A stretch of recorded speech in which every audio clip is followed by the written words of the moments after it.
this sneering contempt for dissent from progressivism that becomes infuriating. Racial and trans insanity. And it's a very intolerant worldview by design. You're either with us or you are necessarily a bigot. Affluent, educated, urban class. Millennial girl boss types. Because why are they girls? Sagnik? They're girls. Even Zohran's not woke anymore. I know. That's how you know it's not cool. Like, our options now are Andrew Cuomo or rent freezes. It's a disaster for the American people.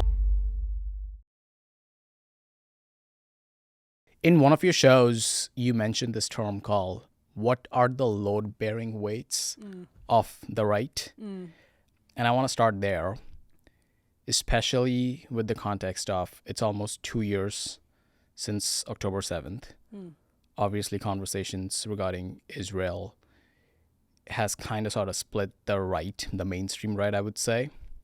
With that and post-Roe and Barstool conservatism, with all of those three things in mind, what do you think today are the load-bearing columns of the right? I mean, you've just opened up like the biggest can of worms in conservative politics, but the load-bearing weight reference is actually a really helpful way to think about it, because for a long time the conservative movement believed in something called fusionism, which came out of Frank Meyer, and Frank Meyer is one of those kind of Cold Warrior types that was, at National Review and describing or actually trying to engineer what the broader right looked like in the midst of this nuclear Cold War and post-war environment, post-war economy, all of that. And there were always three legs of the stool. That's how it was described. Three legs of the stool. Neoconservatism. So other people would maybe more charitably describe that as a strong national defense. Then that's one load-bearing leg. The other one would be libertarian economics. So maybe broadly described more charitably as free markets, capitalism, that sort of thing. And then the other leg of the stool was family values. Social conservatism. Social conservatism, right. So you had neoconservatives, social conservatives, and economic libertarians, or economic libertarianism, Milton Friedmanism. I mean, you wouldn't hear a bad word spoken about Milton Friedman at most conservative movement nonprofit organizations until very recently, unless you were, maybe having debates between like fringe libertarian theorists, or even like getting into I don't even need to go to the weeds. I'll leave it at that. Milton Friedman was very popular until recently in the conservative movement. And that's changed. And so if we just think about national defense, you mentioned after October 7th, the question came up immediately to people, how does America first, so that's how Donald Trump describes MAGA foreign policy. Is America first America only? Who knows? That's being worked out right now. So is that any longer a load-bearing weight? No. And we see that fracturing. I mean, even as we're talking, the National Conservatism Conference is happening in D.C., and that's different than CPAC. It's basically a rival CPAC. That didn't need to be a thing for a very long time. There were things like Freedom Fest, and libertarians would do their own stuff, but it was never... there was never in the conservative movement. For the uninitiated, can you distinguish how today's CPAC, quote-unquote CPAC movement is different from the NatCon movement? It's not entirely different. Yeah. And that's kind of the point, which is like, is national conservatism MAGA? Yeah. Does MAGA define national conservatism? Does Donald Trump define what national conservatism is? Because Donald Trump defines what CPAC is. And so CPAC is sort of this group that came out of the American Conservative Union, came out of the Reagan era, was fueled by the Reagan era, and has had annual conferences for conservatives basically ever since. And this was just seen as the standard gathering of conservatives. But the fact that there's anything that could be seen as a rival to that means fusionism has fallen apart. And so that opens us up to the question, this is a really long way of getting back to what you said, is what is holding up the right at this moment? The only answer to that is Donald Trump. Donald Trump is the load-bearing weight of the conservative movement, because you go to these conferences, what you will ask, or what you will find from every single person you ask, is that they're broadly supportive of Donald Trump. And that gives Donald Trump a lot of leeway as to what happens to the right after he's out of office, because right now, if Trump says we're doing emergency tariffs, people are like, all right, I guess we're finding, I criticize some people for this, because it's like you're finding a way to get from A to B. that's not your sort of instinctive, principled way to get from point A to B. You're letting the ends justify the means. Yeah. Right.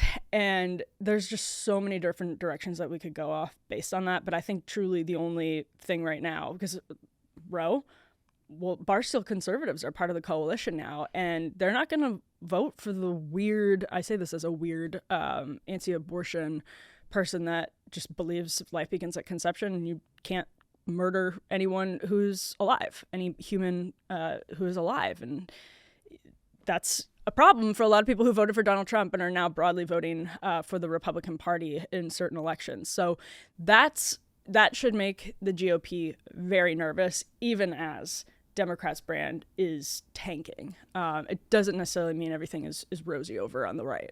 We'll get to Democrats, but the reason I brought up abortion specifically, because it's kind of unbelievable that it's mainstream to the point that the right has, Trump has forced the right to drop abortion as an issue. And that comes off even like in rhetorical way when he tweets out by saying that my administration would be great for women's reproductive rights or healthcare, something he said, which is super coded left-wing talk. Just pinpointing on abortion specifically, how do you contrast this time with Trump v1 when Pence was there and the whole Pence apparatus was there, vis-a-vis the evangelical right, and what that meant for abortion? Compared that to today. This gets back to what we were just describing. It's like the load-bearing weight of the conservative movement right now is Donald Trump, because look at what happened with J.D. Vance. J.D. Vance, becomes Donald Trump's vice presidential nominee, and I believe even in the lead-up when he was in the running to be Donald Trump's vice presidential nominee, he started to moderate his language on abortion.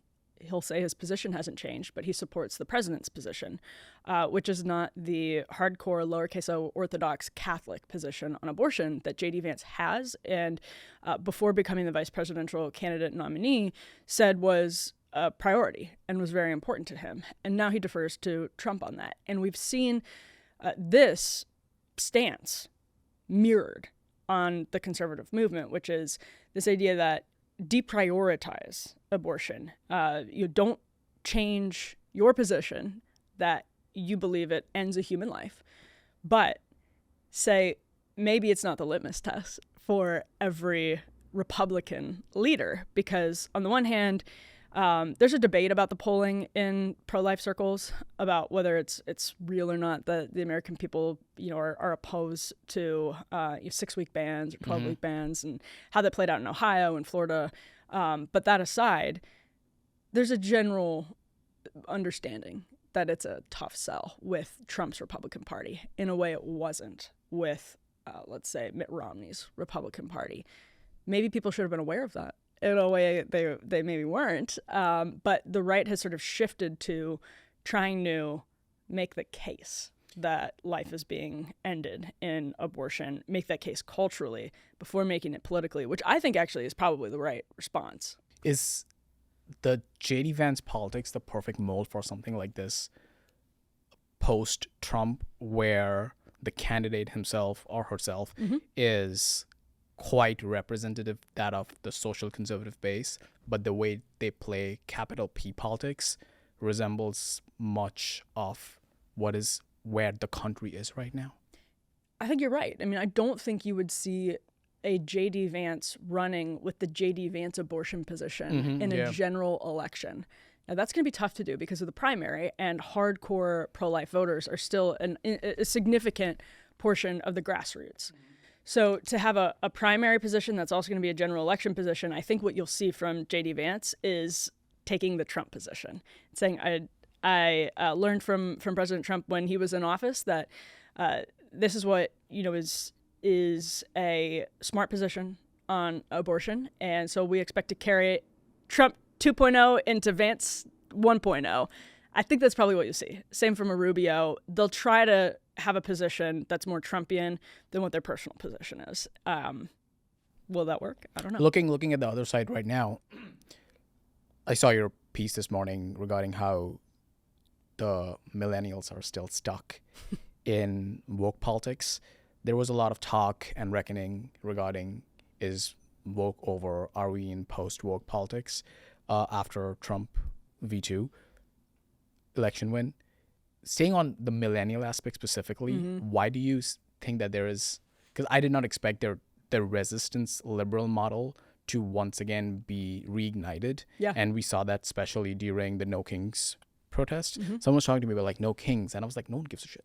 Like, like if you ask like a normie voter, no like fucks. like my friend circle, we don't bat an eye at some mom from Vermont with like orange man bad sign. However, that feels like the resistance lib energy, especially for the millennial base.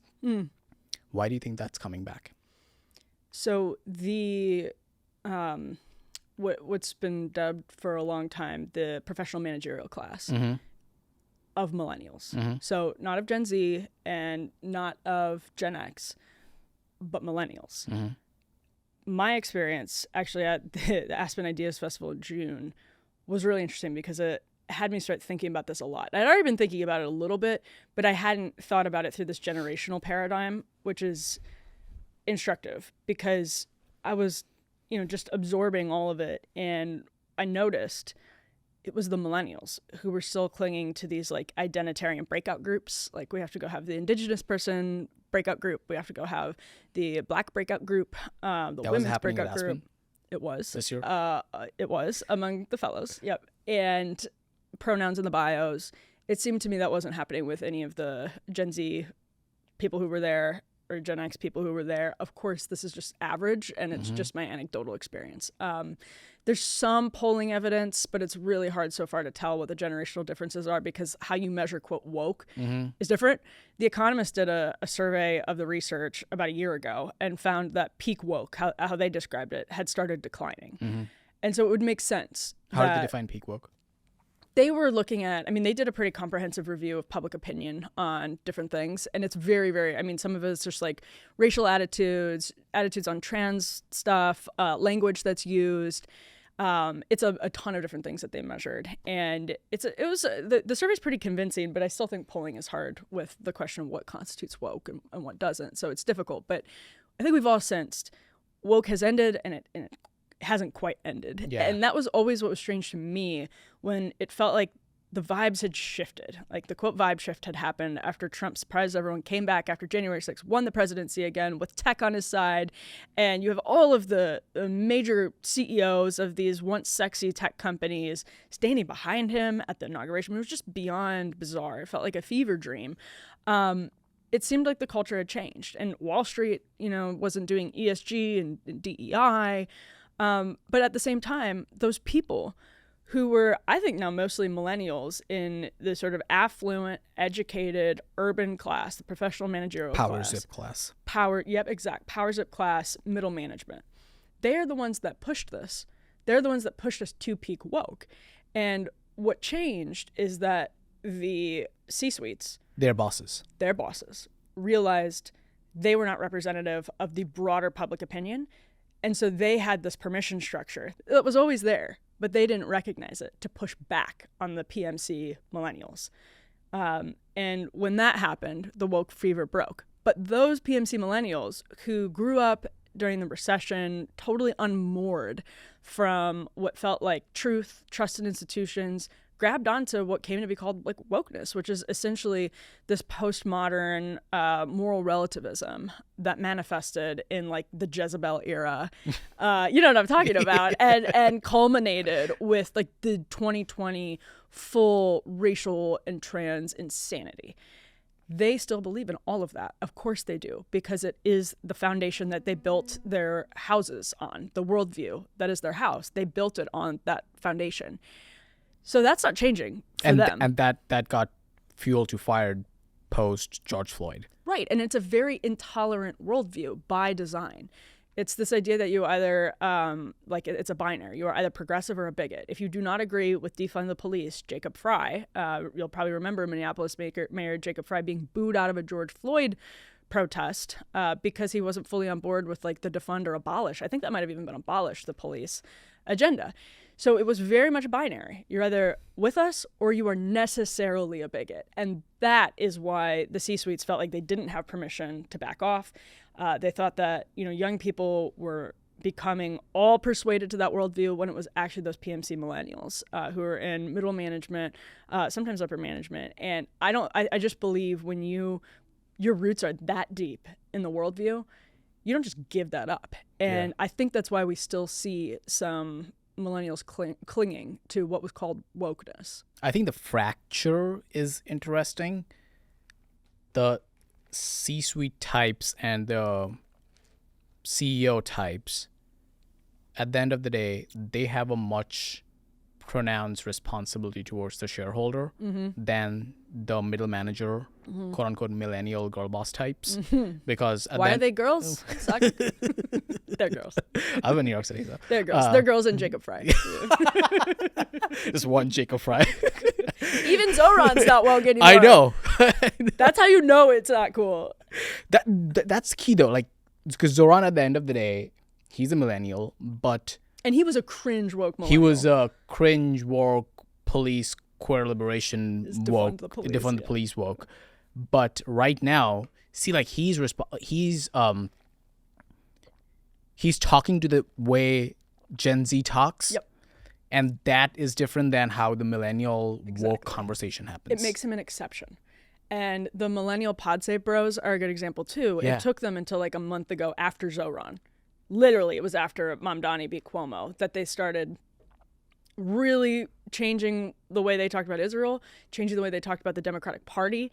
And they are the great examples of like, I hate saying cringe because I feel like in a meta sense it's become cringe, but they are good examples of like cringe millennial wokeism. They have aided and abetted it for years, but they're starting to see where the bread is buttered. Yeah. And Zohran is an exception because even though he's like Dem socialist, he has let go of the cultural positions and signifiers, and they're trying to like code switch basically. That's what we're seeing happen. Zohran is a fascinating case study because he has maneuvered himself in that way where you're right.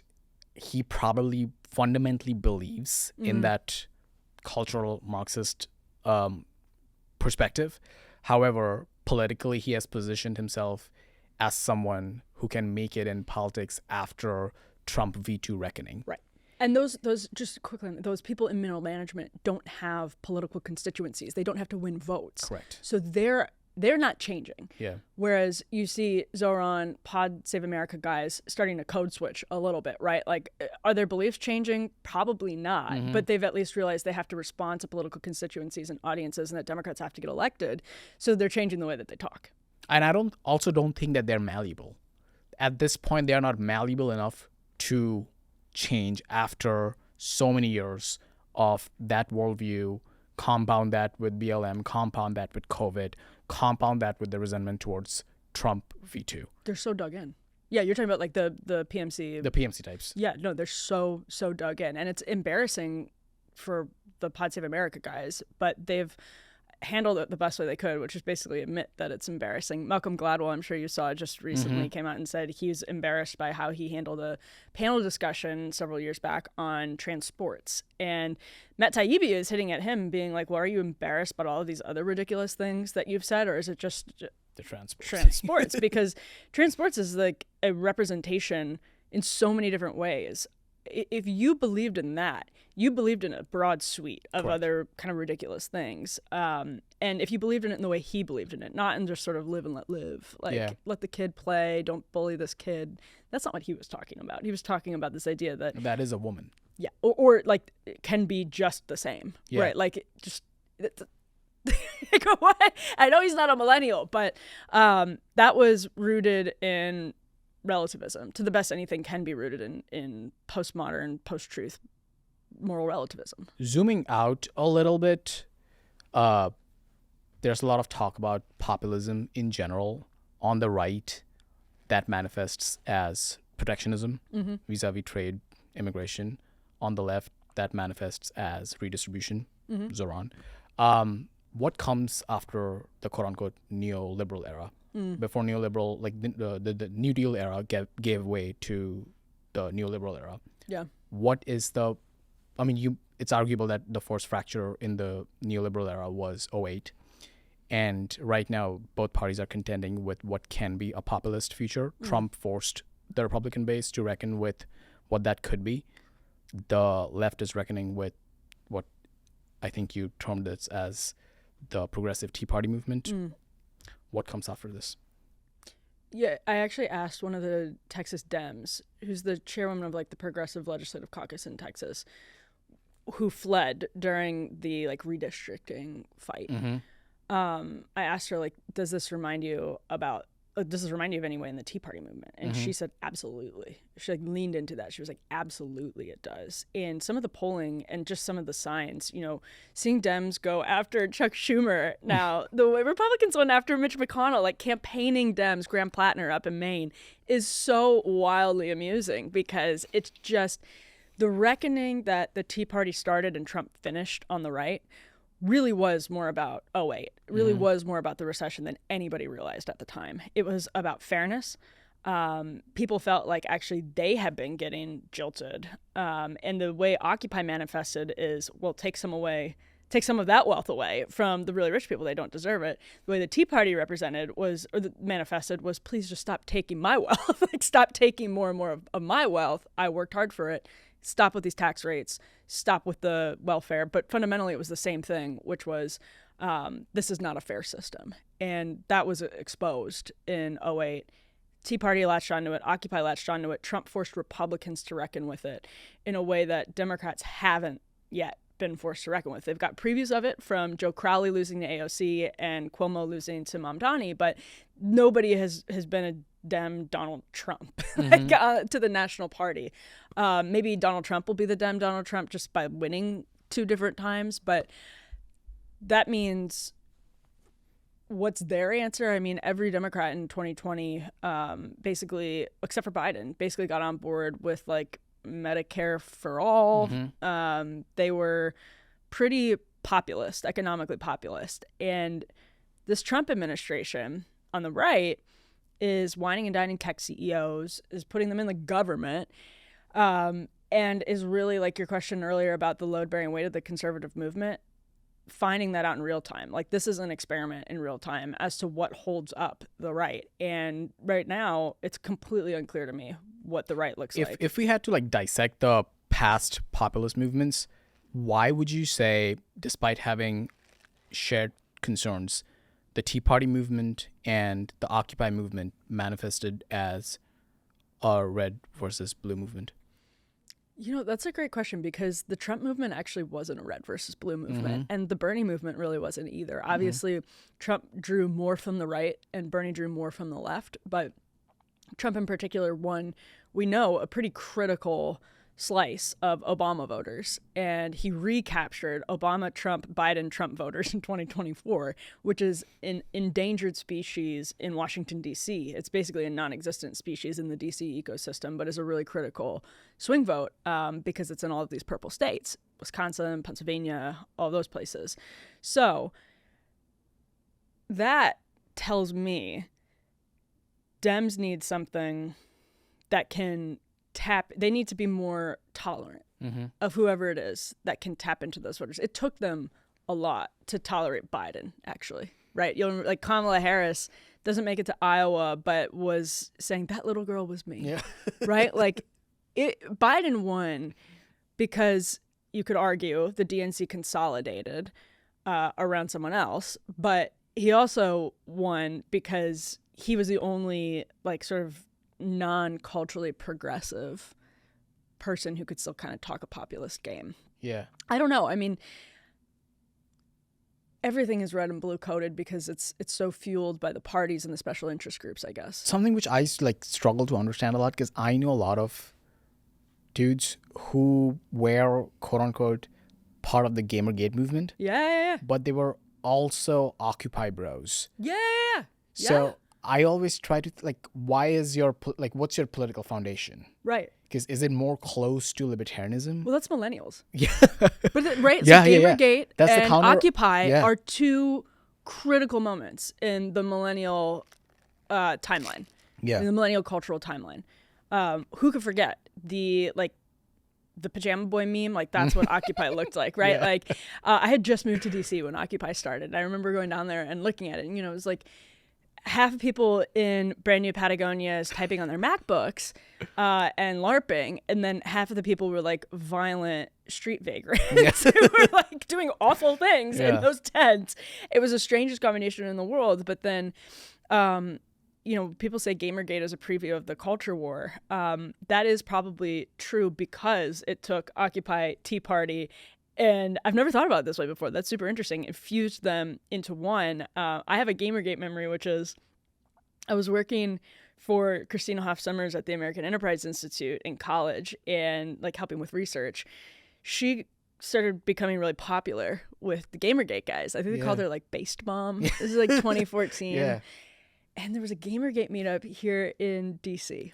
And I want to say this was May 2014. Yeah. Might have been 2015. And it was the wildest party that I have ever been to because in a way it was heartbreaking but also uplifting. It was some people who are clearly downtrodden, almost all from disadvantaged backgrounds, who had traveled long distances in some cases to get to DC to meet Christina Hoff Sommers, and I think at the time Milo Yiannopoulos was also there. Yeah. And what a timeline. Right. Yeah. The libs were like pulling fire alarms in protest, and these guys were so animated, energized. It was probably the best night of some of their lives because it felt like they were a part of something. Can you talk about that energy? Yeah. Because I think it smelled bad too. It was like the worst smelling party I've ever been. No offense, but it smelled bad. I wasn't in that room. That energy to the apolitical, I would describe as if you're remotely on the right, your YouTube recommended feed was full of Milo at college conferences, Shapiro at college conferences, the Triggly Puff.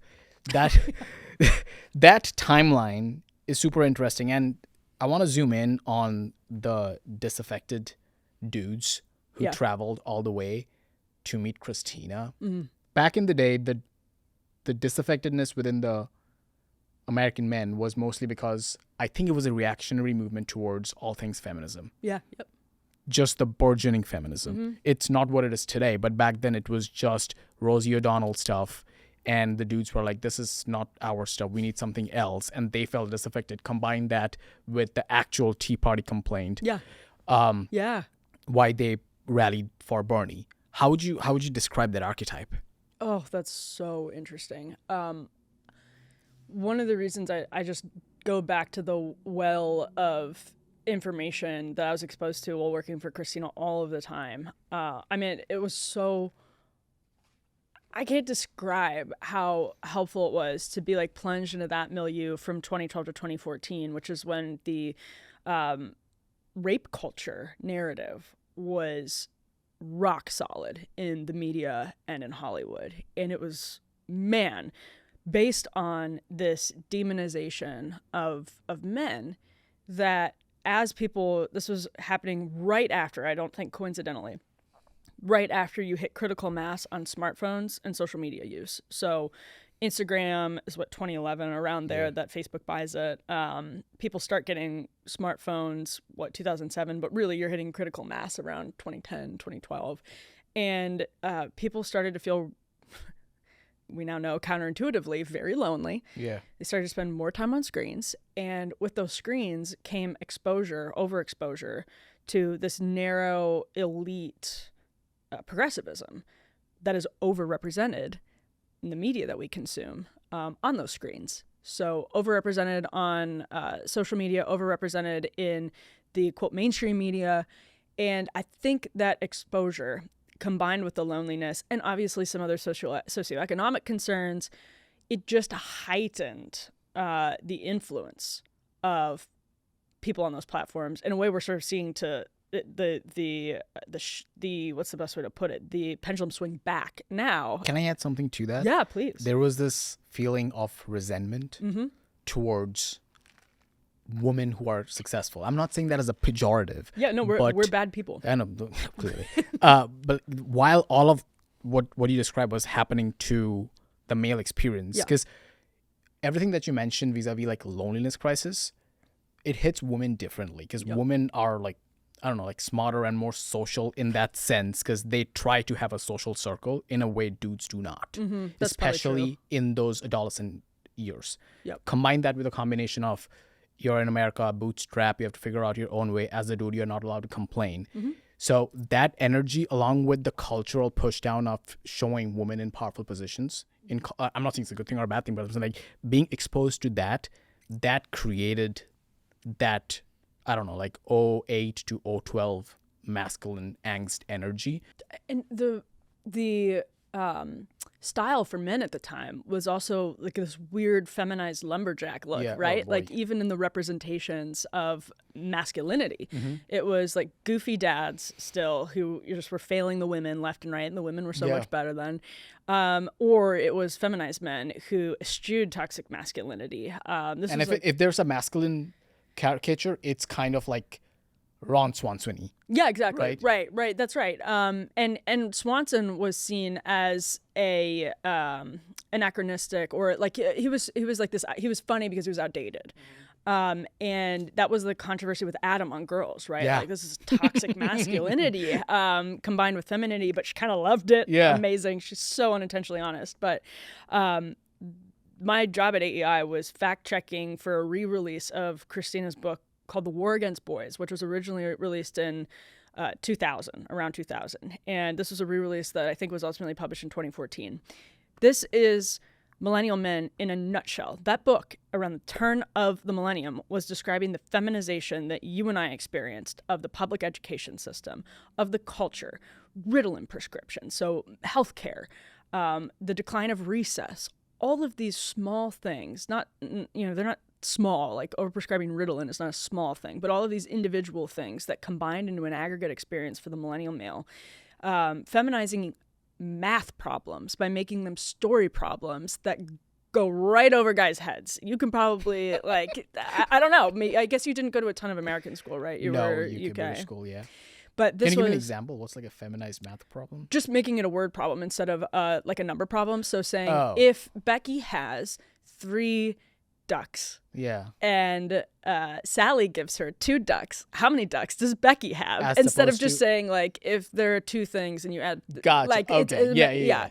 that is genuinely a small thing, but it was just this. It compounds. It does. Yeah. It compounds. That's the right way to put it. And as I was reading through these studies in 2014, some of them were like about sexual assault, like this wild overestimate of women who experience sexual assault, which would go back. This is a totally different thread that I'm bringing in, but it goes back to like Christopher Lash and narcissism and victimization and how those seeds were planted in culture. But women had been sort of seen as the victims, and in a way that was totally incoherent, like the weaker sex. Like you see this in how Andrea Dworkin has aged in a way that has put her at odds with like fourth wave feminism. It's all so strange. But what I saw was the problem.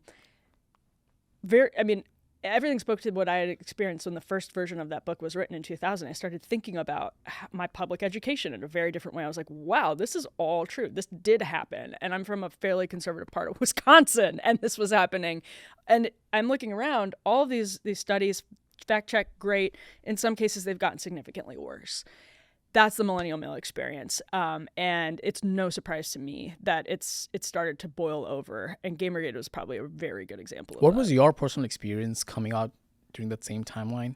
Like with you growing up, like I'm 29. Yep. I'm both millennial and Gen Z technically. Wow. Wait, so what year were you born? 96. Oh, you're literally the last year On of the millennial cusp. by a lot of Yeah. people's- But you are someone who experienced the kind of the brunt of it. What was your personal experience going to school during this time, and also quote unquote coming of age in politics? I went to public school and then secular private school for college, so like K through 12 public school, conservative part of Wisconsin for the most part, and pretty secular college experience. And people who I've been surrounded with that have had classical educations since, like, if you're in conservative circles, especially in DC, you meet a lot of people who had like classical schooling. They went to St. John's or Hillsdale, or they were homeschooled, or they went to really good classical education schools with good classical education programs that are private. I feel like I was robbed when I look back at the ridiculous texts that are assigned in AP Lit, that are, assigned in your English classes in middle school. Yes, we read To Kill a Mockingbird, but even, I at GW, my minor was creative writing and like a concentration in poetry writing. And I think back on the poetry that I read, and none of it. I mean, seriously, it was the worst stuff from the 70s. Like, there's no reason to be focused, like, to have an overemphasis on this postmodern garbage when you also, I have no problem, like, teaching that type of stuff. But when you choose to focus on that because you think that's what's really valuable and transgressive as opposed to the Western canon and these white men, you just lose not only our shared foundation, but a really good foundation. What was my version of that? This was me in school in Cardiff, which is a school in the UK. And I hadn't thought of my political ideology in a self-reflecting manner. But the first time I realized that I might disagree with everything that's going on, when the professor was talking about Frankfurt School and critiquing all things quote-unquote American capitalism and focus towards marketing and what comes from that. And this is a very low IQ reaction at the moment, but it still stands to me today, is why are you and all these German dudes vis-a-vis Franklin School critiquing all things American capitalism when they haven't built anything themselves ever? That's awesome. And that was just like my guttural reaction. And I just could not stand people who haven't created market value. I don't give a shit if it comes as neoliberal. But at that moment, you are critiquing people who have built shit and have hired people and provided a livelihood. And you are maybe making fair critiques. I don't know because I wasn't smart enough. Yeah. But that was my instinctive reaction. And I was 17 at that point, and I realized that I have to move to America. Incredible. So that was like, I remembered that moment to this day. Zooming out a little bit, when you mentioned that's so great. I know, right? I love that. By the way, so in high school, so I hit like right at the time in high school when everyone was loving Al Gore. It was Al Gore's era. It was the Al Gore era. I think they showed me an Inconvenient Truth at least 3 times throughout high school, public high school. And I remember a government teacher getting mad at me for being like, hey, I had actually, this sounds so lame, but I was kind of upset that I had to watch this for like a 3rd time in school. And at some point I printed out, I think it was like the UK court determined that it had so many factual inaccuracies in it that I think it couldn't be included in UK curriculum. I would have to fact check exactly what it was. And I just distributed it to everyone in the class. And the teacher took me aside and told me that I'd been watching too much Fox News. And I was like, tell that to like the judge. Tell them they're watching too much Fox News. And it was just like this sneering contempt for dissent from progressivism, even among like just a public school teacher towards a child, like in, again, a like conservative flyover country area. That just over time, and I think this really went into hyperdrive with Zoomers, that becomes infuriating. And whatever ideology is animating it, you are more persuaded by. Like you're more persuaded against, right? Because it's so censorious. It's so post-truth. It's so irritating. And it's so mean that you're just like, this is bad. And when you're a young person, that can be really formative. For me, I like just came from like a Christian background, so there's some natural overlap with the right. But I can see why for so many Zoomers that just exploded. I know after Trump was elected that schools were, it was like having to watch an Inconvenient Truth 3 times. No, it was like that on steroids in public schools and in college campuses. So anyway, staying on that effeminized ideology, New York Times Magazine wrote this headline called "The New Dream Guy is Beefy, Placid, and Politically Ambiguous." And these are anecdotal, but I've noticed this way too many times in comment sections and in just random New York City TikTok girls, is they're yearning for a quote blue collar guy who is liberal. You're saying that from New York City people.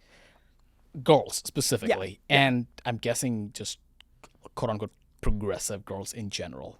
Can you dissect that for me? So funny. They probably all listen to like Tyler Childers. Yeah. And, like, as someone who like grew up in the woods, like hunting and fishing and driving trucks.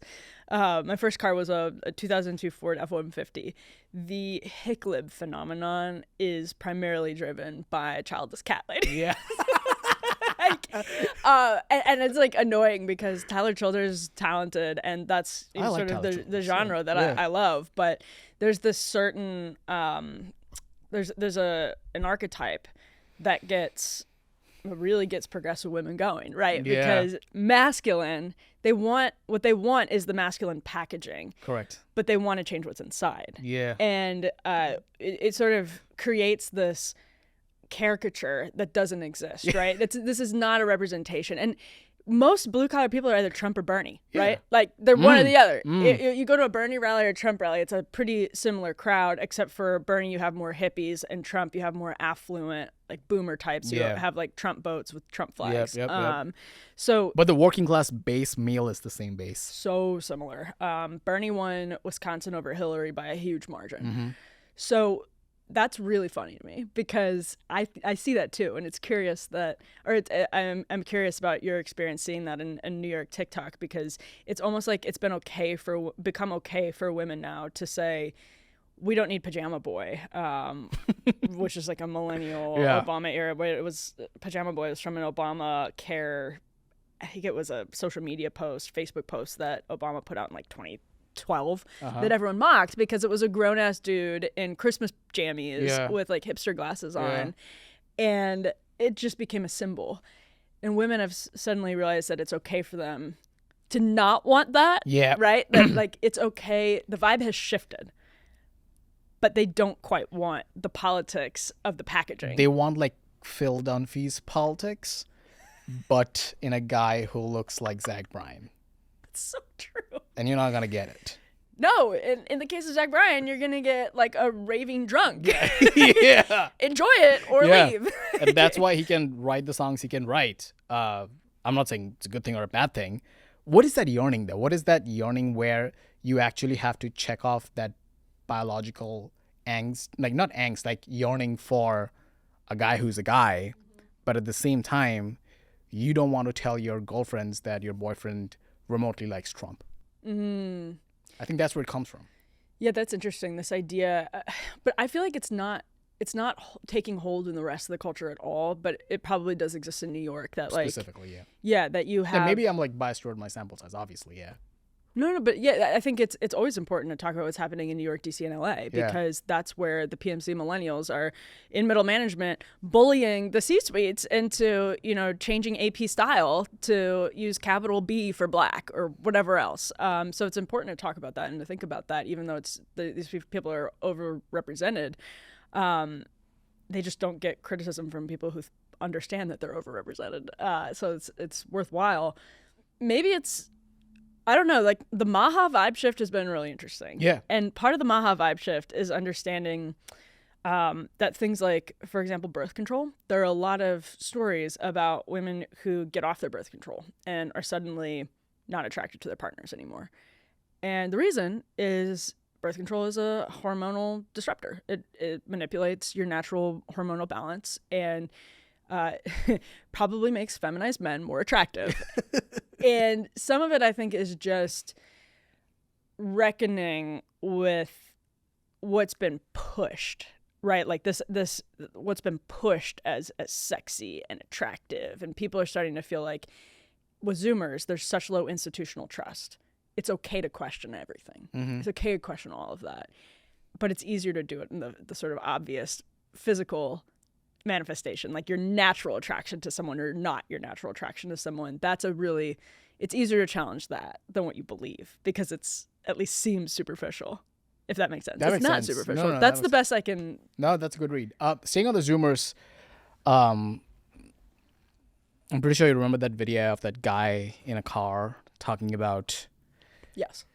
His misery. all things economic woes. And I personally struggle with this a lot. And Let's do it. yeah, Go I know, on. right? They tell us to stop eating out and rent's $2,000 a month. Oh, save for retirement, and yet you can barely save for next week. Go buy a house. Yep, every house is $500,000, brother. I'm not asking for a handout, man. We're asking for a freaking fair shot at life. Our parents did not work harder than we work right now. They were simply just given a better chance. Their wages covered their lives, their bills, their hobbies, their passions. Our wages barely cover our freaking bills for the month, dude. No amount of budgeting can ever fix a system designed to keep us down. We're doing the best that we can, and yet it feels like the outcome has already been decided. Because of my own personality and me being surrounded by my entrepreneurship, DC, New York, people who start business, that cohort, I instinctively am repulsed by anyone who's complaining. Yes. And I'm super attracted. Like, my whole thing is bootstrap ideology, get it? It's cringe to talk about. But anytime I see, especially a guy talk like that, I'm like, just get your shit together, please. Thank you. But at the same time, and this is where my struggle is, when I'm talking to someone one-on-one and they're complaining about their economic angst and all that stuff, while I'm fully aware of what's going on in the country writ large and the systemic problems, I will never give that as an advice to someone one-on-one. I will only tell you to get your shit together. Yep. Right? But when people are talking to en masse, to the people in general, especially people who are in journalism, they have to address the systemic problems. Mm-hmm. So how should I think about it? No, I'm in the same boat because when I saw that video, I posted the contrarian take that you just articulated and got like absolutely hammered, raked over the coals by some people for it because they were like, don't you care that what he's saying is true? And of course I care that what he's saying is true. He's right. Yeah. Like, the system is right now stacked against you. It is much less affordable to buy a home and to sort of buy your ticket into the American dream, or what we always believed was the American dream, for a really long time. Get it. Like, I hear you. We should talk about that more. People like you should talk about it more. What I think is, what I also am repelled by is this idea of a grown-ass man whining about his financial circumstances on a social media selfie video. Mm-hmm. It is so emasculine and anti-American. With the hashtags of... Hashtag ad, hashtag follow me. And this is the populist champion. Yeah. Like, your position that you just explained used to be the default American position. Yeah. I hope it still is the default American position, although I'm concerned by that, which is, yeah, it's hard. Life is hard. Yeah, it's been hard. I love America. I have hope for America, meaning I have hope for myself. That has eroded, not through the fault of necessarily the American people. Obviously, we are the voters, but our institutions have been captured by corruption. And that corruption has limited people's upward mobility and people's, when you're in your 20s, one of the reasons people say they don't get married as early as they would like to, or one of the reasons they don't get married early, is that their student loan debt exists. Well, who's to blame for student loan debt?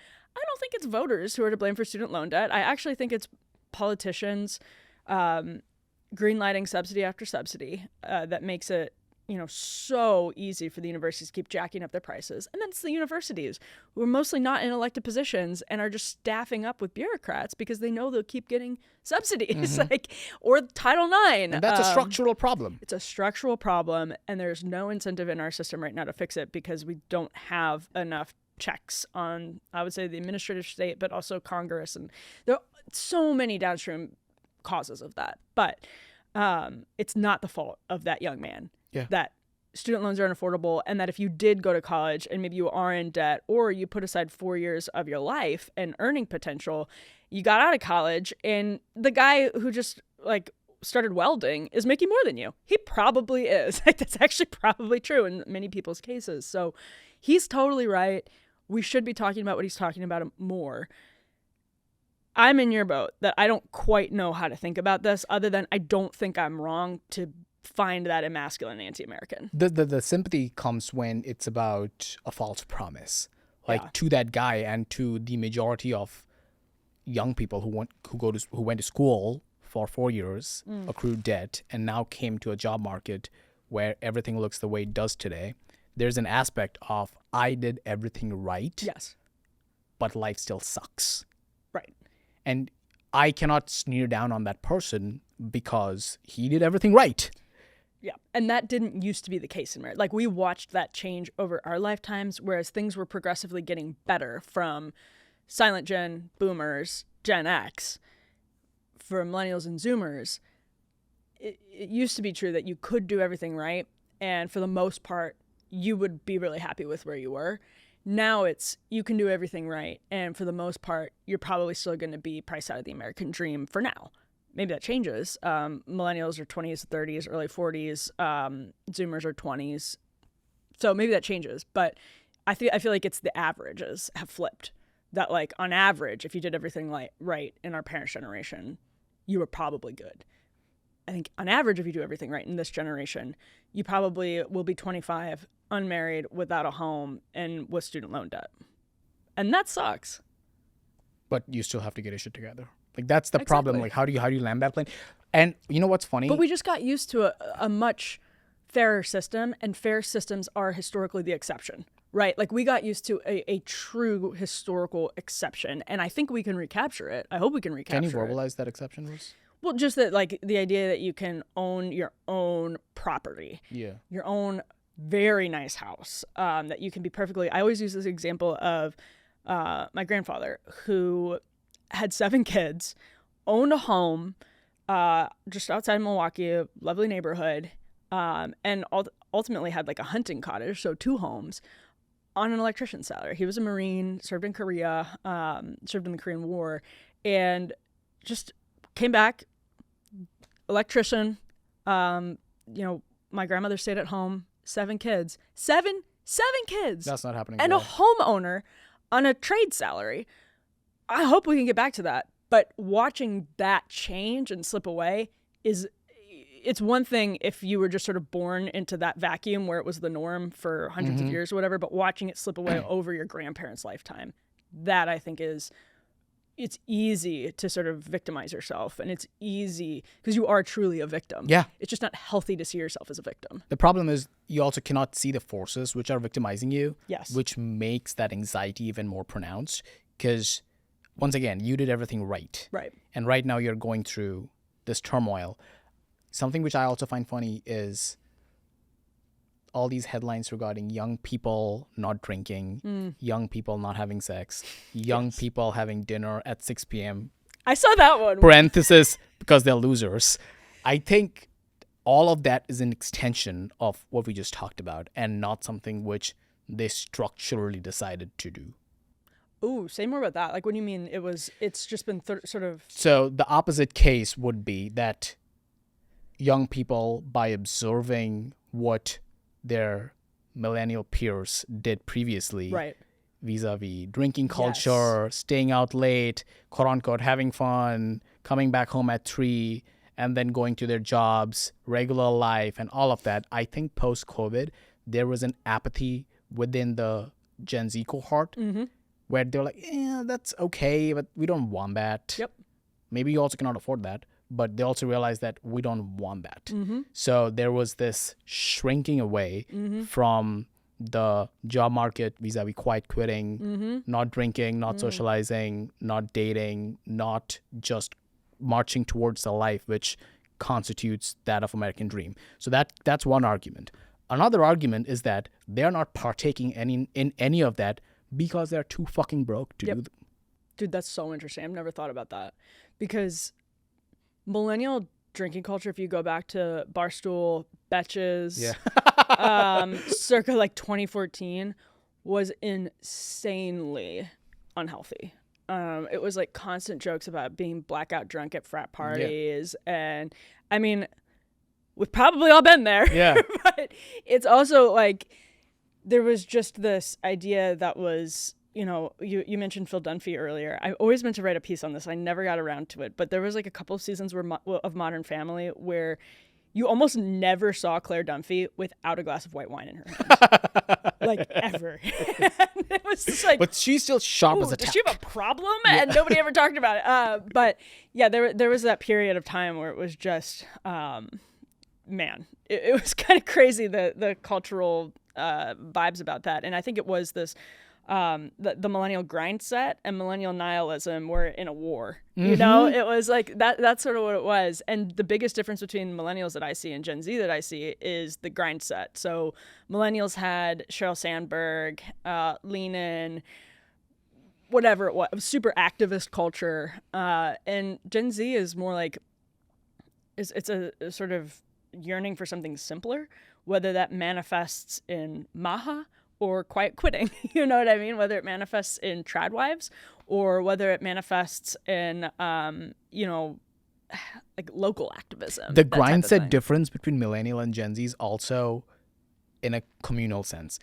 If you remember what millennial grind set was shown as, it was kind of the social network, Zuckerberg, a bunch of dudes in a hacker house building something together. Wearing sweats. If you're a woman, then it's the HBO Girls version of grind set. It's very communal. Gen Z grind set is you cracked. Cracked basically means you're locked in. I like that you're translating. Kind of. You're welcome. You're just building something on your own, going to the gym, not partaking in society, not dating. There's a term which says putting like, you first. Yeah, putting you for men, it's the cringe MGTOW, like men going their own way. And for women, it's like men are not worth it. Men are not worth dating. You don't want that emotional burden. It's very solo, but it's still like grind set in a different way. And to your point, it's like nobody had an option. You know, like people have just found themselves in those situations. Yeah, it's people have tried to figure out what to make of the numbers in terms of drinking and sex going down. Like, is this a good thing? Is this a bad thing? Because social conservatives should be absolutely over the moon about some of these numbers, but nobody really is. Everyone feels uneasy about it because it reflects the birth rate going down and all of that. So it's tough. I mean, there's this BuzzFeed article I always talk about. I think it was from like 2019. I think it was called like Gen Z is less enthusiastic about sex positivity or something like that. I'm paraphrasing the headline. And you almost just repeated the line that this young woman in the story said to BuzzFeed News back in 2019, before 2020, as this was percolating. This young woman, very sadly, was a rape victim. And she said, quote, HBO did a number on me. And she was looking back at Sex and the City and Girls in particular, talking about how that gave her this idea, very obviously, as it gave many women, that fulfillment was promiscuity, that fulfillment as a woman, empowerment as a woman, that fulfillment was empowerment, and that sort of sexual exploration was a form of empowerment, that you were like, that it was like a form of activism, and that it was normal and natural for women to engage in hookup culture, and that it would be like actually not just better, but more natural. That's insane. It was just obviously crazy. It was also phrased as a gateway to adulthood. Yeah. Like, this is how you grow up. Right. Yeah, I mean, there's so much different stuff that came out of the sexual revolution, which I increasingly think Mary Harrington wrote a fantastic book called Primal Screams, and it came out sort of after 2016 when other people were writing some really great books. Like Tim Carney wrote Alienated America, and other stuff where you're trying to figure out what happened. And I think Mary Harrington maybe has the most persuasive thesis, which is that the sexual revolution happened, because I think that's actually in some ways a lot of the material concerns are downstream of that. Yes, they're downstream of consolidation. I hear you guys. Like, I'm with most of the conservatives on the antitrust stuff. I hear that. All for it. I'm super dark on tech. I think that's, like a lot of it is contributing to some of these problems too. But man, what changed with the pill and the cultural expectations and Roe, it just has exploded the world in more ways than I think we realized. Kind of doing a postmortem on all things podcast election. Right now, there's this reckoning of, did Trump take the quote podcast bros for a ride? And I want to talk about it in this lens where you can see the middle falling out regarding the influencer circle, where people like Theo Vaughn or Andrew Schultz, they are questioning Trump's, I don't know, like he's mean about immigration, this Israel stuff doesn't look right. And on the extremes, you see the Nick Fuentes type also saying fuck you to all things Trump and capital R Republican politics. How do you see this influencer, like new media world, stick together or not come the next 3 years of Trump?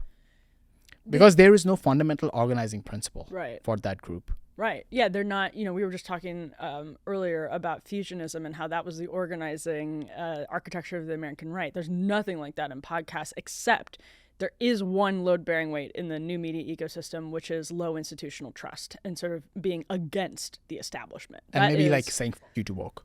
Exactly. So, that's, although I would also say maybe like there's Mark Maron, who's pretty woke, but also has a pretty popular podcast. There's like Dax Shepard, who I feel like is arguably kind of woke and has a popular podcast. We don't often lump them in with like the bros because they're not the ones who sort of flipped in 2024. But that's actually really interesting. I mean, I think they did get taken for a ride and they didn't. I mean, to the extent that they were genuinely excited about Trump, they got taken for a ride. But I also think people assume because they were excited for Trump, they had really high expectations for him. And I don't think anybody had high expectations in the like anti-establishment independent camp for Trump. I think everybody, this is what Dems continue to miss. They're like perplexed about why they keep losing races. And it's like everybody who is flipping in these races is voting in a lesser of two evils calculus. And I just saw before we started talking, Ron Wyden going after Robert F. Kennedy Jr. in Congress. And RFK Jr., whether you love him or hate him, came back and said, you've been sitting in that chair for 25 years and obesity among American children has skyrocketed. Guess which argument wins in the court of public opinion? Yep. It's the RFK Jr. one. And that's where I think that's the dividing line between the Dax Shepards and the Mark Marons probably, and the Andrew Schultzes and Theo Vaughns, is that they are really anti-establishment, truly, truly anti-establishment. They're not.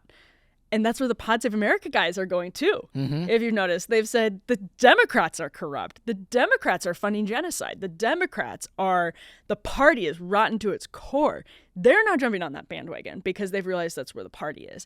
It took them, 10 years to figure that out. That also manifested in that episode where, I keep forgetting his name, he was going against that California NIMBY woman. So that John Levitt. I think that's actually super core. And let's talk about that in the context of the Taylor Lorenz piece, because I'm going to reread the headline. A dark money group is secretly funding high-profile Dem influencers. An initiative aimed at boosting Dems online offers influencers up to $8,000 a month to push the party line. All they have to do is keep it secret and agree to restriction on their content. The whole piece, a point in the piece is that there was this nefarious organizing principle within the conservative groups about how we can, quote unquote, win the online war and all that stuff. I think that is a fundamental misunderstanding how the right online ecosystem works. Compared that to the left. If you asked me, like, what is the primary distinction in a way where the left is different from the right vis-a-vis just media? If you have a choice between bad press or no press, the liberals will always choose no press. Compared that to what like Trump did, he went on everything. Vance went on interviews where it was contentious.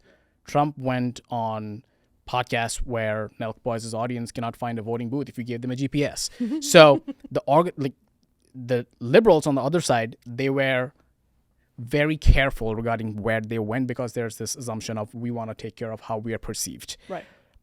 I think that results in the the podcast election fallout.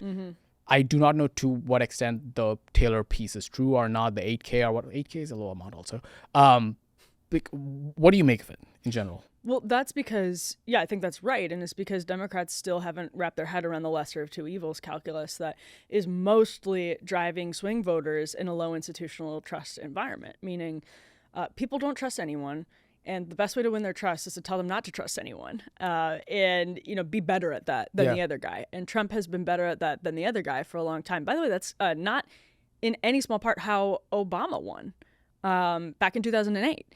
He was saying the establishment was corrupt. He was saying he was going to be hope and change in a generational sense. And so Democrats have not wrapped their head around the fact that many voters don't love Donald Trump. They just will tolerate him more than they'll tolerate another term of Biden-Harris because of everything that the Democrats just did. So they have this risk aversion where they don't want to come across as like, they don't want to do adversarial press because they don't want people to think they're bad. And it's like, guess what? People think you're bad. Your goal is to be less bad. And one way to be less bad is to seem a little bit more authentic and a little bit more honest. The Lorenz story was funny to me because I saw this survey recently showing that people prefer Coca-Cola with the cane sugar than the artificial sugar. There's some different research on this, but that's basically what Democrats are trying to do right now because we subsidize processed sugar. We subsidize all of that stuff. And it's this weird way where, if people could vote on which Coca-Cola they like better, they would vote for the cane sugar Coca-Cola. And now the market's adapting to that after decades. But this is like trying to subsidize something that people don't prefer and force it on them. Like, you want David Pac-Man? Okay, we'll give him $8,000 a month. And I guess he'll be saying nice things about the party at the end of the day. He'll support the candidates at the end of the day. He won't fuel primary races, which are happening. And so let's give him $8,000 a month, because if we don't give him $8,000 a month, there's not really a market for this. They're trying to artificially create influence. They're trying to create a market where there isn't one. Do you think that risk aversion factor plagues the younger Gen Z influencer progressive types? I mean, did you see Harry Sisson on Adam Friedland? I did see that.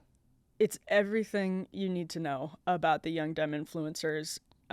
Now, if the left were smart, they'd look at Friedland's popularity, which is an influence, which is way more than Harry Sisson's. Way more than Harry Sisson's, and say that's because he fundamentally says day after day the system is corrupt and is able to land his punches on Republicans because he meets voters where they are, meets the American people where they are on that point. He's also not stiff or cringe. Right, and you can't pay Friedland from the freaking dark money Democratic apparatus. First of all, you don't have to. They never had to pay Joe Rogan to say nice things about Bernie Sanders. But they don't want them to say nice things about Bernie Sanders. They don't want the podcast bros to say nice things about Bernie Sanders because they're afraid of Bernie Sanders. It's the same thing where Republicans didn't want Fox News to be saying nice things about Donald Trump in 2015, 2016. He forced himself on them. And Dems haven't had anyone quite do that yet, to the extent where it sinks in at the DNC. The DNC was fighting Bernie tooth and nail, just like the RNC was fighting Trump tooth and nail. Trump just happened to win. I think there's a fundamental misunderstanding where if you look at something as punk rock, conservatives look at punk rock as being close to libertarianism. Liberals look at punk rock as being close to progressivism. Punk rock was birthed as an anti-union movement. So they are automatic, in my opinion, they are closer to libertarian culture than being close to progressive culture. Applying that same logic to the comedy influencer ecosystem, you get to understand why they leaned electorally more right than left. But the point is, there will be people like Adam who at the core are punk rock. They are not political, they are punk rock. Based on whatever the issue is. They're the Ramones. Yeah. They based on whatever the issue is, they will go towards, I don't know, like politically saying stuff like he did against Richie Torres. But there will also be people like Z-Way, who are also in their core progressive. They're funny, they're comedic. Genuinely funny. Genuinely funny, genuinely comedic, but at their core, they are progressive. Yeah.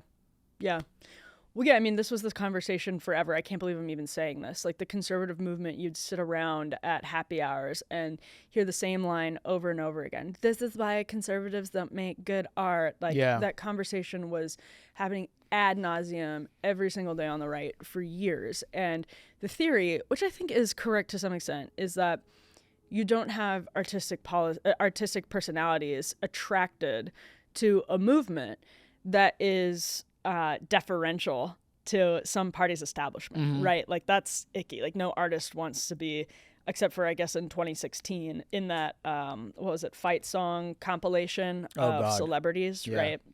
Nobody wants to be associated with that, especially no, like, real punk rock type person, whether they're in the art world, the music world. Ew. Like, that just is gross and unattractive to people with, unorthodox personalities and career paths and lifestyles. So the Dems now have the inverse of that, where they demand deference to the DNC in a way that the RNC and the DNC could 10, 20 years ago, but can't in a low institutional trust, high-tech environment, because everything now is reality TV. And reality TV is never real, but it's closer to real than fiction. Reality TV, if you do The Real Housewives, it's not Desperate Housewives. It's closer to the truth than Desperate Housewives, but it's still not exactly the truth. And you have to know how to manipulate that type of environment, because everybody has a camera in their pocket and they're consuming media, political media, all of that constantly throughout the day. And they're getting closer to what you look like on an iPhone camera, which is just what they look like on an iPhone camera, which is different from when you saw JFK and Nixon on the debate stage. You never saw yourself in that position. You never saw your friends in that position. But now we're kind of all exposed, filmed at the same level, right? We look the same. Staying on that, I want to talk about Zohran from a lens of attention and money in politics. In races where there is a lot of built-in attention, money matters less. Yeah. And in races where there is no attention or less attention, money matters. So in local, smaller races where there is no attention, you can just pour money behind a candidate, TV ads, door knocks, what have you, and you can maybe push a candidate across the finish line. Right. In bigger races, you can have Cuomo outraise Zohran and still lose. You can have Kamala outraise Trump and still lose. In the attention economy era, what are those right and wrong lessons for the establishment? And for Democrats, it's harder to contend with because for Republicans, Trump is an anomaly. Right. In a way where the messaging kind of bulwarked its way through that whole logic I just laid down. Yeah, it's, I think, similar actually to podcasting, which is people can do more with lower overhead, meaning your competition is just more powerful. It doesn't mean, how many times did Hillary Clinton whine about Citizens United, then wildly outspend Donald Trump in 2016 and lose? Like, it's absolutely hilarious. But in those down ballot races, it does still make a bigger difference. On the other hand, if you are AOC or Zohran Mamdani, or maybe Aaron Baker in that Randy Fine race in Florida, we'll see. But if you have just some cleverness and some money, you can be more competitive, because the polished ads that used to cost so much money to make, this, you can do something smart that was literally filmed on an iPhone. Yeah. And in fact, you're often better off putting money behind something that was filmed on an iPhone, because it feels more real and authentic, even if it isn't, even if you have the same level of scripting or whatever, it feels more real. And that means that's an important point, actually, by the way. Super. Like, you can script the shit out of something and still make it look authentic based on how you do it vis-a-vis Marshall McLuhan.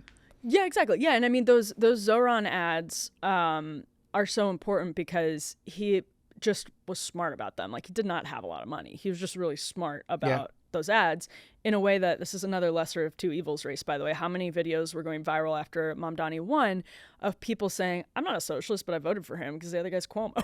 It's like, this is what they don't understand. You have to be the lesser of two evils, and you have to acknowledge that first and then meet people where they are. But Cuomo could never. He could never, because he can film as many iPhone videos as he wants, but he's never going to say the Cuomo family is corrupt and the DNC is corrupt. But Mamdani will, and it doesn't cost him a damn thing to do it. But he also has an iPhone. Messaging aside, what are the lessons from Zohran probably becoming the mayor of New York City? First of all, for the life of me, I can't understand why Democrats are not consolidating behind Eric Adams. Well, there is a headline today of, I don't know, Eric Adams dropping out and Trump wanting him to do so, and Cuomo being the candidate. Even with all of the turkey stuff, Eric Adams is so much more appealing. Yeah. Than Cuomo. He's such a good content creator as well. Someone asked him why New York City is great, and he's like, because every day you wake up, you might see, the Thanksgiving Day parade or 9/11. I was like, what? And he makes his own hats, apparently, that say mayor. Yeah. So good. Everything he does is gold. New York City. He is, but also even in a substantive sense, yeah. I can't wrap my head around why Democrats are insisting on Cuomo, because crime has gone down under Eric Adams. Mm-hmm. The city is better under Eric Adams. If Mamdani is de Blasio 2.0, if not worse, from a socioeconomic standpoint and a crime standpoint, that is a disaster for Democrats, and they should recognize that Cuomo is an incumbent and has had success in the city. Yes, he's tarnished and tainted, but scandal doesn't matter in the way that it used to anymore. And they could more easily overcome Mamdani by getting behind Eric Adams than Cuomo. I think that the polling doesn't reflect that now, but I think that is just obviously true. And it's bizarre to me that the energy's been focused on Cuomo. But the big takeaway from Mamdani is that people are suffering, and are, in some sense that's real suffering. In some sense, it's suffering relative to people having it sort of better just 20 years in the past. It's, we still have it great in America. What our lowest state by GDP, Mississippi, I think, is still higher GDP than Canada. You've lived overseas. I actually went to the UK for the first time last year, my whole life. Went to the UK for the first time. What's up? Where'd you go? London. Okay. I couldn't believe it. Yeah. You hear about Europe being relatively a lower living standard, but until you see it, you're like, oh my gosh, this is not America. Yeah, no. Even, so that is all to say, some of it is relative. Yeah. Some of it is real, but people are mad. And if you can't meet them at least at that point and then try to persuade them, you're losing. Or you at least have to talk to them. Yeah. The problem with the, quote, establishment is that they don't address those problems, and are the ones who are addressing those problems, they try to taint them as socialist. Ryan Grimm and I interviewed Zohran before he won this was way before he won the primary. This was November. A Star is Born. Yeah. He was sort of dressed like a Che Guevara, or the Symbionese Liberation Army. That's what he had on at the time. It was before the all suit makeover that our friend Sagar, that's he'll vote for you if you're wearing a suit. But that was interesting, because what we talked to him about is the fact that he had just done what AOC did, which was go around Brooklyn and Queens and ask people who voted for Trump why, and try to see if they would vote for him. Mm-hmm. And he said he found a lot of common ground on housing and the economy. Okay, why is Cuomo? That's not rocket science. No, you don't have to do it. Our options now are Andrew Cuomo or rent freezes. It's a disaster for the American people. And do we have ourselves to blame to some extent? Of course. I'm not just scapegoating the elite class, but they're also not listening and giving people shitty choices that aren't representative of what they actually want. Because you're choosing between rent freezes. This is a lesser of two evils, right? You're choosing between Trumpism or Kamalaism. It's not what anybody actually wants, because in the case of the DNC, you saw meddling, and in the case of Republicans, nobody was except for this. I've always put around 30% of the Republican base, that hardcore rally-going MAGA. Mm-hmm. Other people, most voters in 2016 voted against Trump in the primaries. Most Republican voters voted against Trump in the primaries. He got 30% of the vote. Amazing achievement for Trump, but people are living with Trump. That's policy. Culturally, what pisses me off for Zohran, because I have that archetype in my family all over the place, which is second generation immigrants. Parents are super successful. Mm-hmm. They actually had to live through moving to America and starting something. Totally. And now the kid who was born in America they're in this weird limbo because culturally their peers want them to identify as an immigrant and everything that comes with it, everything being the brownie points, that cachet of someone who's anti-American, but The at the same identity. the identity, the putting in your Instagram bios the flags where your parents were born from, but you're American. So they don't have that quote unquote immigrant cachet, but they also want to signal that they are actually an immigrant. So they start doing the whole eating with your hand thing and all the videos that Zohran made wearing the ethnic dress and all that stuff. So because that's a very specific archetype, and I know the game you are playing. The game is you signaling that you are, quote, one of the people, while also being champagne socialist. And I'm curious what you make of this, because I think the one thing he does differently than a lot of people in that archetype, which you have much more exposure to than I do given your background, but one thing he did differently is he was very smiley. Right? Oh my God. He was happy. And most people are grumbling and angry. You're a happy warrior. Smiling populism is so much more dangerous than grumbling populism. So I thought that was actually that was exceptional. To put color on this, smiling populism, which is Zohran, is 10x more effective than Liz Warren populism. Yep. And it's something that you see AOC vacillate on. Yeah.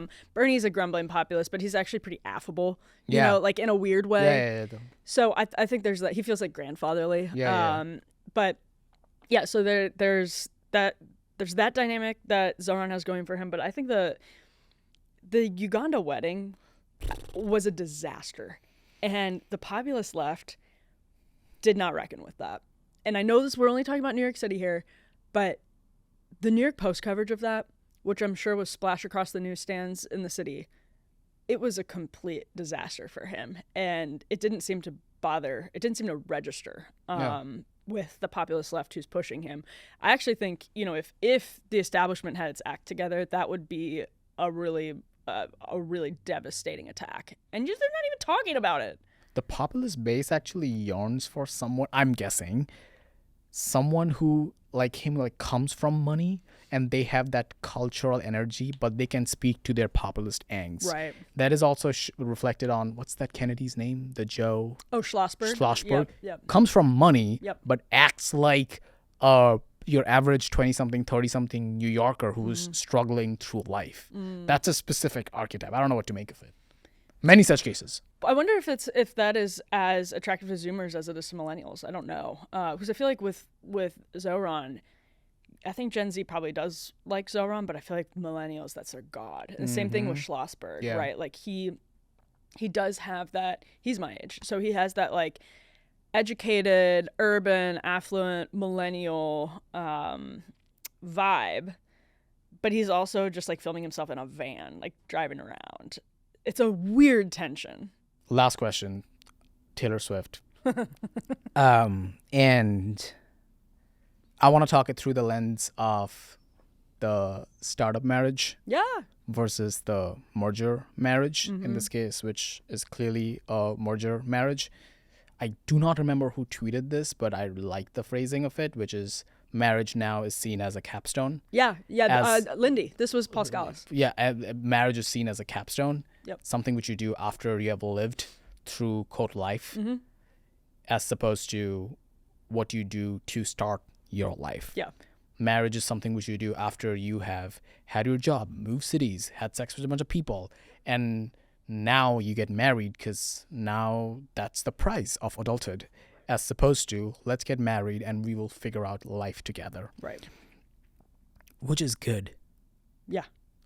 Well, I mean, the startup version, I think, is that language. And why is it good? Sorry, go on. Well, no, I mean, so obviously I'm 32 and not married, so any marriage would be a merger marriage on my end, but that's in no small part because it's just the culture that millennials were brought up in. It was seen as something that you did after you established yourself, because otherwise, you wouldn't be able to, for men especially, sow your wild oats, or for women, establish your career before being under the thumb of your Handmaid's Tale villain, whatever it was. And the startup versus merger marriage, to my knowledge, comes from evangelical world. That's always where I've heard it from. And I think it's a really good way to put it, because When you merge, you're merging 10 plus years of, in some cases, property, in some cases, baggage and debt. Lived experience. Trophies of STDs, presumably, in many people's cases. But it's like people, and I think of this particularly in I referenced Mary Harrington's Primal Screams about the sexual revolution earlier, but it's people come into marriages now with tons of different sexual partners, and all of, for women especially, the emotional weight of that, which is a lot of hurt and a lot of scars. And I'm glad that people like Taylor Swift and Travis Kelce are getting married, because that's going to make them happy, and that they're not, allowing themselves to be held back from the beauty of marriage by all of that pain and all of those scars, which I think is something that happens with a lot of people, because it will be better and it will be happier. But at the same time, I don't think for either of them, I don't know what their options were when they were 22. And I'm sure they'll be happy, but it's just this cultural difference that I think is changing with Gen Z, where I've started to see it with Justin Bieber, who's a millennial, but super influential on Gen Z when he married really young. Yeah. Then you started to see it with a lot of other celebrities, and I think the norm shifted, and I think we will look back on this period of technologically induced merger marriage culture as an exceptional time period. I could be wrong about that. Can you stay on that technology-induced merger marriage? Yeah, I mean, I think it's like we saw women going into college at super high numbers and starting to out-earn men, and a lot of that, this is gonna sound crazy, but it's like washing machines, all of these things that made it possible for men to stop like confining women to the pill is a really good example. Abortion is another really good example. How many times is abortion justified on the left as something that allowed women who get abortions will say it allowed them to have a career? Like, we've seen this from celebrities say, like, my thing was Michelle Williams. Like, this was what allowed me to do X, Y, and Z. So yes, I mean, the abortion pill, mifepristone, is a technology. We don't think about it that way, but birth control is a pill. People don't think about it that way. But even just like silly things like washing machines, dishwashers, it just made it easier for women to escape the comfortable concentration camp that Betty Friedan described. Which, the domestic life. Well, and the right has thought about that incorrectly for a really long time. Mary Harrington, who comes from like a Marxist background, wrote a really good book called Feminists Against Progress about this, or Feminism Against Progress about this, and basically about how industrialism is actually what created this hyper bifurcated reality for men and women, where women became confined to these domestic duties and men were out working in factories in bigger numbers or whatever else. Whereas before industrialism, household work was shared because household work was what you had. Like, you had a home and men hunted, women gathered. And so there was a bifurcation, but it wasn't this idea that men are going into, quote, business and putting on suits and being Don Draper while women were Betty Draper. That's very much like an industrial capitalism relic. And so I think we're getting back to, in some sense, like sharing in a way that didn't exist before, because we were like in this strange period that we'll look back on. I think we'll look back on the 20th century and the early through the 2010s as this time when hypernovelty really set in, as Brett Weinstein and Heather Heying describe it in one of, I think, the least appreciated but most important books, A Hunter-Gatherer's Guide to the 21st Century. Hypernovelty, we just weren't aware of it. Like, there wasn't this public consciousness about the fact that technology was outpacing our bodies. And I think what we just went through was a reckoning with that. And now that we're becoming conscious of hypernovelty, we will be more conscious of how we adapt. That's a very optimistic perspective, but I feel like that's what's happening. You see that in marriage, you see that in trad culture and all of it. I mean, Taylor Swift was the archetype of woke millennial childless cat lady behavior. Like, the childless cat lady label took off, and I've been critical of how it's been used, but it took off in no small part because Taylor Swift was very proudly like a childless cat lady. Like, that's how she endorsed Kamala Harris. So all that is to say, her arc is so fascinating. I mean, I wrote a piece for The Federalist several years ago that said she is the arc of, like, I think like millennial misery, something like that. She represented it because she went through all of these relationships, all these tortured relationships and couldn't find the right man, couldn't get the men to settle down with her, like the Joe Alwyn situation. Yeah. So many millennial women were going through that at the same time, but she was fulfilling herself with her career and with cats instead of... On top of, like, that scorn towards where she comes from. Right. And she seemed really unhappy, didn't she? Like, she seemed... You heard it in her music. Yeah. It was called, what, Tortured Poets? Yeah. She was upset. And now she seems really happy. Yeah. So maybe she's reflecting a really positive generational adaptation. And it doesn't need to be that her politics is different now, because who fucking cares?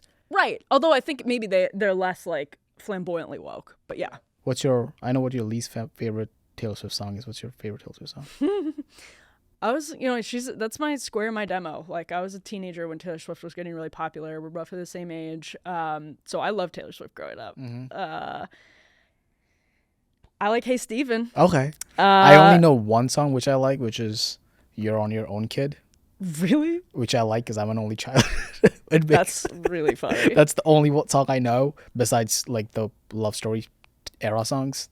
Yeah, but those are the better. I think those are better Taylor Swift because they're more, like, honest about being pop, these sort of pop concoctions. Whereas everything she did after that was a pop concoction, but she wanted you to think she was Joni fucking Mitchell. Yep.